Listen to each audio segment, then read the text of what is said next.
மாதா தொலைக்காட்சி நேயர்கள் அனைவருக்கும் அன்பு வணக்கம். புத்தகம் பேசுகிறது நிகழ்ச்சி வழியாக மீண்டும் உங்களை சந்திப்பதில் மிக்க மகிழ்ச்சி. மாதா தொலைக்காட்சி சொந்தங்களுக்கு அன்பு வணக்கம். புத்தகம் பேசுகிறது நிகழ்வு மூலம் உங்களோடு உரையாடுவதற்கு கிடைத்த வாய்ப்பை நல்வாய்ப்பாக கருதுகிறேன். அன்பு நேயர்களே, இன்று நம்மோடு அரங்கில் இணைந்திருப்பவர் நமக்கு புதியவர் அல்ல. சமீபமாக அறிமுகமாகி தொடர்ந்து அவரது நூல்களை நாம் பார்த்து வருகிறோம். குறும்பனை சி. பெர்லின் அவர்கள். கோட்டாறு மறைமாவட்டம், குளச்சல் வட்டம், குறும்பனை பங்கைச் சேர்ந்தவர் திரு பெர்லின்.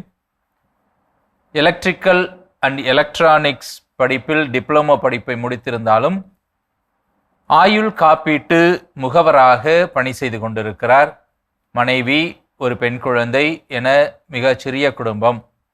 தான் உண்டு தன் குடும்பம் உண்டு என்று இல்லாமல் மக்கள் இயக்கங்களில் தன்னை இணைத்து கொண்டு மக்களுடைய வாழ்வியல் போராட்டங்களுக்காக ஈடுபடக்கூடிய ஒரு சமூக ஆர்வலராக இருக்கிறார். குறிப்பாக நெய்தல் நிலம் என்று சொல்லப்படக்கூடிய கடலும் கடல் சார்ந்து வாழக்கூடிய மக்கள் அவர்கள் சந்திக்கக்கூடிய பிரச்சனைகளிலெல்லாம் உடனிருந்து அவர்களது பிரச்சனைகளை அரசிற்கு கொண்டு செல்வதும் ஆவணப்படுத்துவதுமான மிகச்சிறந்த பணிகளை செய்து கொண்டிருக்கிறார். ஏறக்குறைய 45 புத்தகங்களுக்கு மேல் எழுதியிருக்கிறார். குறிப்பாக சொல்ல வேண்டுமென்றால் நம் வாழ்வு, விடியலை நோக்கி, நெய்தல் கணியம், தென் ஒலி, கடலோரம், கடற்கரை, புதிய தென்றல், கரவொலி, செம்மலர், தீக்கதிர் மற்றும் ஜூனியர் விகடன் போன்ற பத்திரிகைகளில் தொடர்ந்து கட்டுரைகளை எழுதியவராக இருக்கிறார். இவர்களுடைய கட்டுரைகளின் தொகுப்பே பல நூட்களாக வெளிவந்திருக்கின்றன. விருதுகள் என்று பார்க்கிற பொழுது தனுஷ்கோடி ராமசாமி சிறுகதை விருது, பெரியார் காமராஜர் இலக்கிய விருது, மாண்புமிகு லூர்தம்மாள் சைமன் இலக்கிய விருது, கன்னியாகுமரி மாவட்ட அன்னை ஆதா விருது, கோமகன் விருது, சிக்னிஷ் இந்தியா வழங்கிய வாழ்நாள் சாதனையாளர் விருது, கத்தோலிக்க கிறிஸ்தவ கலை இலக்கிய மன்றத்தின் இலக்கிய செல்வர் விருது என பல விருதுகளுக்கு சொந்தக்காரராக இருக்கிறார். தற்போது தான் வாழக்கூடிய பகுதியில் இருக்கக்கூடிய மக்கள் செயற்கை உரங்களால் வரக்கூடிய உணவுகளை உண்டு சீரழிந்து விடக்கூடாது என்கிற நோக்கிலே ஆரோக்கியமான இயற்கை உணவு வழங்கும் பணி என்கிற நோக்கத்தில் வனம் என்கிற அமைப்பை தொடங்கி செயல்படுத்தி வந்து கொண்டிருக்கிறார். ஆக இத்தகைய சமூக ஆர்வம் கொண்ட, திருச்சபையின் மீது பற்று கொண்ட மிகச்சிறந்த மனிதராக இருக்கக்கூடிய குறும்பனை சி. பெர்லின் அவர்களை மாதா தொலைக்காட்சியின் சார்பாக அன்போடு வருக வருக என வரவேற்கிறோம். வணக்கங்கய்யா. நன்றி நன்றி. இன்று நாம் பார்க்க போகிற புத்தகம் குறும்பனை சி. பெர்லின் அவர்கள் எழுதியிருக்கக்கூடிய கடலின் கருவறையில். இது ஒரு சிறுகதைகளின் தொகுப்பு நூலாக இருக்கிறது. ஏறக்குறைய 12 சிறுகதைகளை உள்ளடக்கிய ஒரு நூலாக இருக்கிறது. இந்த புத்தகத்தை சென்னை முக்கடல் வெளியீட்டாளர்கள் வெளியிட்டிருக்கிறார்கள். இது 2017ஆம் ஆண்டு 2ஆம் பதிப்பாக வெளியிடப்பட்டிருக்கிறது. இதற்கு முன்பே முதல் பதிப்பு வெளியாகி இருக்கிறது. இந்த புத்தகத்தினுடைய விலை ரூபாய் 120 இருக்கிறது. புத்தகம் தேவைப்படுபவர்கள் திரையில் பார்க்கக்கூடிய எண்ணிற்கு தொடர்பு கொண்டு பெற்றுக்கொள்ளலாம். புனித பவுல் இறையியல் கல்லூரியை சார்ந்த ஆண்டனி கிளாரட் என்பவர் தன்னுடைய வாழ்த்துறையில் அணைக்கட்டுகளில் அடங்காத ஆழி வெள்ளத்தை கதை தொட்டில்களில் இட்டு தாலாட்டு பாடியிருக்கிறார் பெர்லின் என்று இவரது புத்தகத்தை குறித்து வாழ்த்துக்களை தெரிவித்திருக்கிறார். இமைமடல் கடந்து வெளிவழி புகுந்து மனவெளிக்குள் பாய்ந்து வரும் இந்த இலக்கிய பேரலை மீனவ சமூகங்கள் பற்றிய ஊழிக்கால உறக்கங்களை உசுப்பி எழுப்புகிறது. நம் காதுகளை திருகி தரதரவென்று இழுத்துச் சென்று யதார்த்த புயலின் மையத்தை நோக்கி புறவியோட்டமாக கொண்டு செல்லும் இக்கதைகள் நமது ஆன்ம அமைதியை சின்னா பின்னமாக்கிவிட்டு கைகொட்டி சிரிக்கின்றன. சமூக கட்டமைப்புகளின் அஸ்திவாரங்களில் பெர்லின் கொளுத்தி வீசும் விமர்சன குண்டுகளின் வெடிப்பில் சுதந்திர சுவாசங்கள், ஏக்கத்தோடு எதிர்பார்த்த சிந்தனை கீறல்கள் ஏராளம் விழுந்திருக்கின்றன என்று இந்த கதைகளின் அடி ஆழத்தில் இருக்கக்கூடிய காரியங்களை அவர் சுட்டிக்காட்டி பாராட்டியிருக்கிறார். ஆக இந்த அருமையான சிறுகதை தொகுப்பினை வழங்கி இருக்கக்கூடிய ஆசிரியர்களுக்கு பாராட்டு தெரிவித்து நாம் நேரடியாக நிகழ்ச்சிக்குள்ளாக செல்வோம். ஐயா, இந்த புத்தகத்துக்குள்ள போறதுக்கு முன்னாடி இந்த வாழ்வியலை எல்லாம் எழுத்தாக வடிவமைக்கணும் அப்படிங்கிற ஒரு ஆர்வம் உங்களுக்கு எப்படி வந்தது? அதை எப்படி நீங்க செயல்படுத்த தொடங்குனீங்க? ஏன்னா நீங்க படிச்சிருக்கிறது எலக்ட்ரிக்கல் அண்ட் எலக்ட்ரானிக் அந்த சம்பந்தமா படிச்சிருக்கிறீங்க. ஒரு மிகச்சிறந்த எழுத்தாளராக உங்களை உருவாக்கியது எது, அல்லது எப்படி உருவாக்கி கொண்டீர்கள்? அதை பத்தி கொஞ்சம் சொல்லுங்களேன். நான் கடலோர சமூகத்தில் ஒரு சாதாரண ஒரு மீனவனின் மகனாக பிறந்தவன். புத்தகங்களை படிப்பதற்கோ புத்தகங்களை வாங்குவதற்கோ எந்தவித வசதியும் இல்லாத ஒரு குடும்பத்தில் ஒரு 300 சதுர அடி ஒரு வீட்டில் ஒரே ஒரு அறை, ஒரு கிச்சன், ஒரு ஹால் என்று சொல்லக்கூடிய அந்த இடத்தில் சிம்மினி விளக்கில் படிக்கக்கூடிய ஒரு மாணவனாக இருந்த நேரத்தில்தான் நான் அப்போது கோயிலில் சீசப்பிள்ளை பீடச்சிறுவனாக இருந்த நேரம். உங்களை போன்று குருக்கள் ஊரில் பங்குச்சாமியாராக வருவாங்க. அவங்க நிறைய இது மாதிரி அலமாரியில் நிறைய புத்தகங்களை அடுக்கி வச்சுருப்பாங்க. சீசப்பிள்ளையாக இருக்கிறதுனால சாமியாருடைய மேடைக்கு எந்த நேரமும் போகிறதுக்கு எனக்கு உரிமை உண்டு. அந்த வகையில் போய் அந்த அலமாரியில் இருக்கக்கூடிய புத்தகங்களை தொட்டு பார்க்குறதுலையும் அதை எடுத்து பிரித்து பார்க்குறதுலையும் ஒரு அலாதி பிரியம். அந்த நேரத்தில் அவங்க வாங்கி வச்சுருக்கக்கூடிய புத்தகங்களை ஒவ்வொன்றா எடுத்து புரட்டி படிப்பேன். அதில் எனக்கு ரொம்ப பிடித்த இது சிறுகதைகள், ஜெயகாந்தனுடைய கதைகள், இது புலமைப்பித்தனுடைய கதைகள் என்று இந்த சிறுகதைகளை நான் ரொம்ப விரும்பி படிப்பேன். படிச்சுட்டு இருக்கும்போது அந்த புத்தகங்களினுடைய அந்த கதைகளை படிக்கும்போது ஏதோ இது எழுதுறதுக்கு கடவுள் எங்கேயோ மண்டைக்குள்ளால் நிறைய மூளையை கொடுத்து நீ எழுது, உன்னை எல்லாரும் படிக்கட்டும் அப்படின்னு சொல்லிட்டு அவங்களுக்கு ஏதோ ஆசீர்வாதம் கொடுத்து எழுத வச்சுருப்பாங்க. நமக்கெல்லாம் அதை படிக்கிறதுக்குள்ள இடத்துல தான் இருக்கிறோம் அப்படின்னு உள்ளது மாதிரி நினச்சிட்டு இருந்தேன். ஒரு நாள் ஒரு கடலோர கிராமத்தின் கதை, தோப்பில் முகமது மீரான் அவர்கள் எழுதின ஒரு கடலோர கிராமத்தின் கதை என்ற ஒரு நாவலை அந்த குரு மூலமாக படிக்க நேர்ந்தது. அப்போது அதில் தான் லாரன்ஸ் தோப்பு என்று சொல்லக்கூடிய அந்த தேங்காய்பட்டணம் பகுதியில் இருக்கக்கூடிய முள்ளூர்துறை மக்களினுடைய வாழ்வியல் அந்த கதையில் அந்த மக்களினுடைய மொழியிலேயே வந்ததை பார்த்தேன். அப்போது இது நாம் பேசக்கூடிய பேச்சு, அப்போ இதை நானும் எழுதலாமே அப்படின்னு உள்ளது மாதிரியான ஒரு நினைவு அப்போ வந்தது.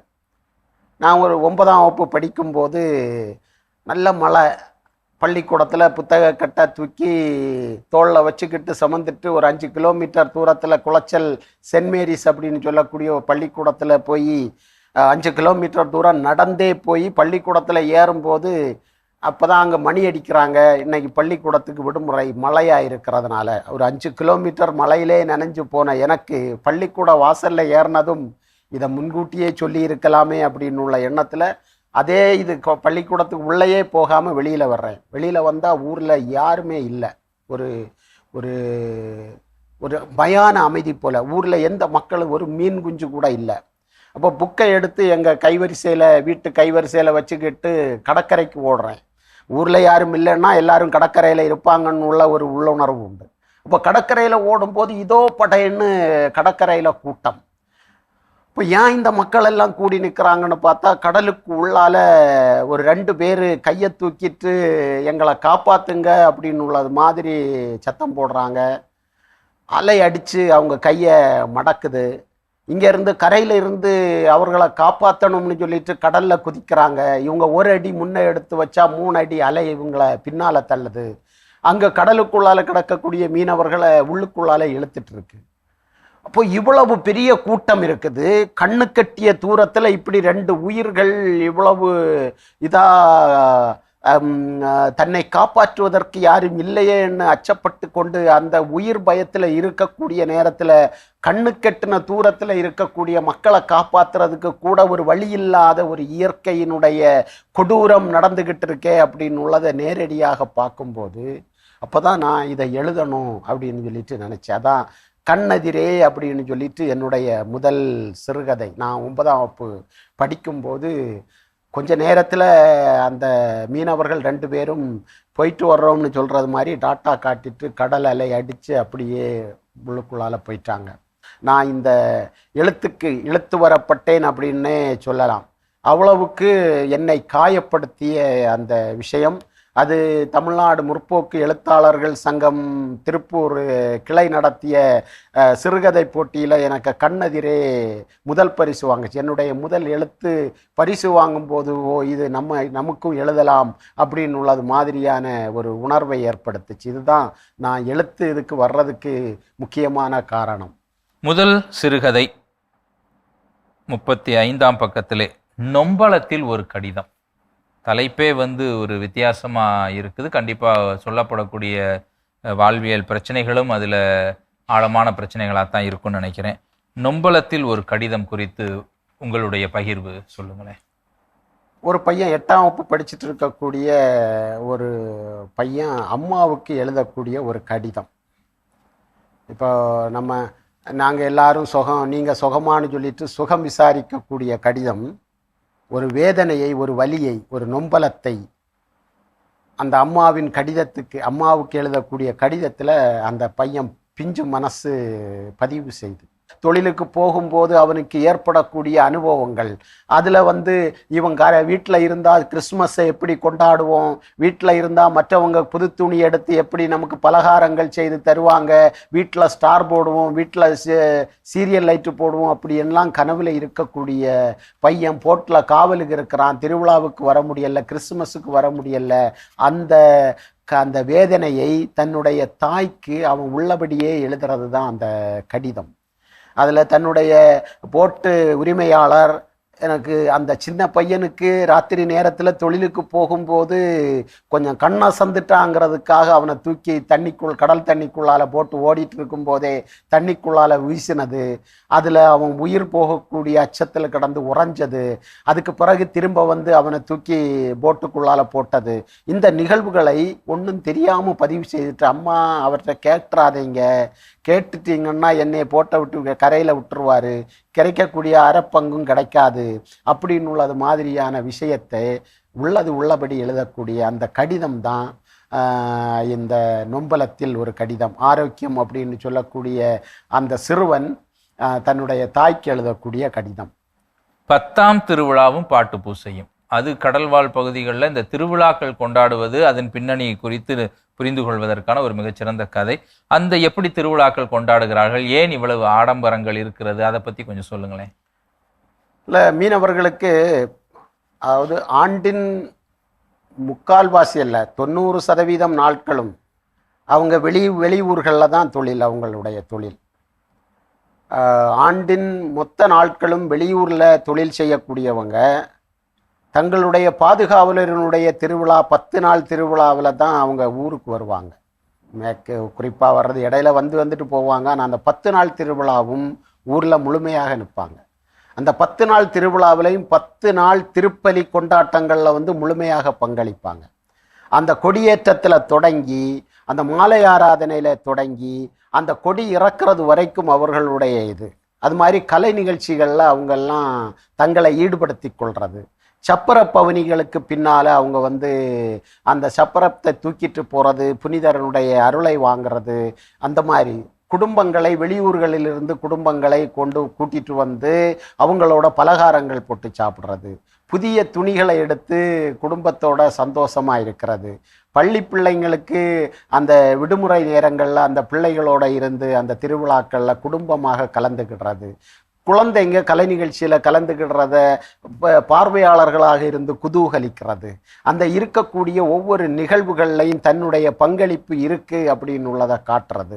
இது எல்லாமே அந்த 10 நாள் திருவிழாவில் அவர்களுக்கு உளவியல் ரீதியான ஒரு சந்தோஷம், ஒரு மகிழ்ச்சி. இந்த மொத்த நாளும் கடலுக்குள்ளால இருந்து உழைக்கக்கூடியவனுக்கு அந்த 10 நாளும் கொண்டாடுவதற்கான ஒரு வாய்ப்பு அப்படின்னு உள்ள இதை இடைக்காலங்களில் முற்போக்கு சிந்தனைகள் சொல்லக்கூடியவர்களால திருவிழா என்பது ஆடம்பரம், இந்த ஆடம்பரத்தை குறைக்கணும், இதுக்கு இந்த வான வேடிக்கைகள் வச்சு வெடிகொளுத்தி காசை கரியாக்கிறத நிறுத்தணும், லைட்டுகள் போட்டு சப்பரப்பவனிகள் இது வச்சு இந்த மாதிரியான செலவழிக்கிறதையெல்லாம் நிறுத்தணும், அது ஒரு ஏழைக்கு திருமணம் நடத்தி வைக்கணும், அந்த பணத்தை கொண்டு வேற ஏதாவது செலவு செய்யணும் அப்படின்னு உள்ள ஒரு முற்போக்கு சிந்தனை வந்த பிறகு திருவிழாக்களினுடைய கொண்டாட்டங்களை குறைக்கணும், ஆடம்பரத்தை குறைக்கணும் அப்படின்னு சொல்லிட்டு திருச்சபை சில முன்னெடுப்புகளை வைக்குது. அப்போ அவன் 10 நாள் திருவிழா கொண்டாடியதில் 1 கோடி ரூபாய் கொட்டி கொடுத்தாலும் கிடைக்காத சந்தோஷம் இவர்களுடைய முற்போக்கு சிந்தனை என்ற அடிப்படையில் இவங்க அந்த சந்தோஷத்தை இவங்க வெட்டி குறைக்கிறாங்க அப்படின்னு உள்ளது வரும்போது வெளியூர்களில் இருக்கக்கூடிய திருவிழாக்களுக்கு இவங்க போக வேண்டிய ஒரு சூழல் ஏற்படுது. வெளியூரில் திருவிழாக்களுக்கு போகும்போது அங்கு இருக்கக்கூடிய சில சந்தர்ப்ப சூழ்நிலைகளால் ஏற்படக்கூடிய மோதல்கள் எப்படி சமூகங்களுக்கு இடையில் உள்ள மோதல்களாக, எப்படி காவல்துறைக்கும் இந்த மக்களுக்குமான மோதல்களாக, எப்படி இவங்களுக்குள்ளால உள் முரண்களை பெருசுபடுத்துது அப்படின்னு உள்ள விஷயத்தை தான் இந்த 10ஆம் திருவிழாவும் பாட்டு பூசையிலையும் சொல்லி இருக்கிறேன். அப்போ நீங்கள் ஆடம்பர திருவிழாக்களை ஆதரிக்கிறீர்களா பெர்லின் அப்படின்னு உள்ளது மாதிரி எல்லாம் நிறைய பேர் நம்மகிட்ட கேள்வி கேட்டாங்க. ஆனால் நம்முடைய மக்களினுடைய உளவியல் பார்வையில் நின்று தான் நாம் இந்த விஷயத்தை பதிவு பண்ணணும். நாம் சொல்லக்கூடிய எந்த வியாக்கியானமும் எந்த முற்போக்கு சிந்தனையும் அவனுக்கு மனசுக்கு ஏற்படக்கூடிய சந்தோஷத்தை தடுப்பதாக அமைந்தால் அதுக்கு எதிரானது தான் நம்ம பேசியாகணும் அப்படின்னு உள்ளது தான் என்னுடைய இந்த கதை மூலமாக நான் சொல்ல வந்தது. அந்த கொண்டாட்ட மனநிலைகளை ரொம்ப அருமையாக அதில் பதிவு பண்ணியிருக்கிறீங்க. அடுத்து நாம் பார்க்கக்கூடிய ஒரு கதை 5வது கதையாக எல்லாமே நல்லதென கண்டார். 69ஆம் பக்கத்தில் கொடுத்துருக்கிறீங்க. எல்லாமே நல்லதென கண்டார். இது படைப்பின் தொடக்கத்தில் இறைவன் படைத்ததை பார்க்கிற பொழுது சொன்ன அந்த வாக்கியமாகத்தான் இருக்கிறது. அதை குறித்த ஒரு கதையாகத்தான் இருக்கும். அதை பற்றி கொஞ்சம் சொல்லுங்கள். இது ஒரு சுற்றுச்சூழல், அது சுற்றுச்சூழலுக்கு ஏற்படக்கூடிய பாதிப்புகள், அது ஆளுகின்ற வர்க்கங்களினாலேயும் அதிகார வர்க்கத்தினாலேயும் முதலாளித்துவத்தினாலேயும் உலகமயமாதல், தாராளமயமாதல், தனியார் மயமாதல் என்ற ஒரு சூழலியலில் சுற்றுச்சூழலை எப்படி அழிக்கிறார்கள், வளர்ச்சி என்ற பெயரில் சூழலியலுக்கு எதிரான நிலை எப்படி உருவாகிறது என்பதை கடவுள் நேரடியாக பார்த்தால் அவருக்கு என்ன அனுபவம் ஏற்படும் அப்படின்னு உள்ள விஷயங்களை வச்சு தான் நான் அந்த எல்லாமே நல்லதென கண்டார் அப்படின்னு உள்ள நல்லதென கேள்விக்குறியோட கண்டார் போட்டு அந்த கதையை எழுதியிருப்பேன். கடவுள் மூலமாக செய்ய வைக்கணும்னு நினைச்ச எனக்கு கடவுளையே அவன் பிரச்சார விளம்பர தூதுவராக கடவுளையே போடக்கூடிய அளவிற்கு அவர்களுடைய கை எப்படி ஓங்கி இருக்கு, மக்களினுடைய கல்லறையின் மேல வளர்ச்சியை கட்டக்கூடியவங்களுடைய பார்வையை எப்படி நமக்கு மக்கள் மத்தியில கொண்டு போறதுக்குன்னு உள்ளதுதான் அந்த எல்லாமே நல்லதென கண்டார் அந்த கதையில நான் வச்சிருக்கிறது. ஒரு இயற்கையை சுற்றுச்சூழலை பாதுகாக்கிறதுக்கு எல்லாருக்குமே கடமை உண்டு அப்படின்னு உள்ளதை வலியுறுத்துறது தான் அந்த கதை. தேசத்தில் பற்றும் தீ தனது சட்டையில் பற்றும் வரை எவனும் சத்தமிடுவதில்லை என்கிற அந்த கவிஞருடைய வரிகள் தான் இந்த கதையை வாசிக்கும் போது நமக்கு ஞாபகத்துக்கு வரும். பிரச்சனைகள் யாருக்கோ உரியதான அப்படின்னு சொல்லி ஒவ்வொருத்தரும் ஒதுங்கி போயிடக்கூடாது. நேரடியாக இது ஒரு கற்பனை கதையாக இருந்தாலும் அந்த கற்பனைக்குள்ளாக மனித பிரச்சனைகளை, குறிப்பாக இயற்கை வளங்களை காப்பதற்கான தேவைகளை ரொம்ப அழகாக நீங்கள் அதை பதிவு செய்திருக்கிறீர்கள். இது ஒவ்வொரு மனிதருடைய பொறுப்பாகவும் இருக்கிறது. இன்னும் அருமையான கதைகள் நிறையவே இருக்குது. போகிறதுக்கு முன்னாடி எனக்கு ஒரு கேள்வியோடு உள்ள கதை, குடி கெடுத்த குடி. குறிப்பாக தமிழகத்தில் இப்போ பேசப்பட வேண்டிய பிரச்சனைகளில் ஒன்று இந்த மது அப்படிங்கிறது. எந்த ஒரு விசேஷமும் அது இல்லாமல் இல்லை. அதனால் வரக்கூடிய சீர்கேடுகளும் இருக்குது. கடல்வாழ் பகுதி மக்கள்கிட்ட இந்த குடிப்பழக்கம் எப்படி இருக்கிறது?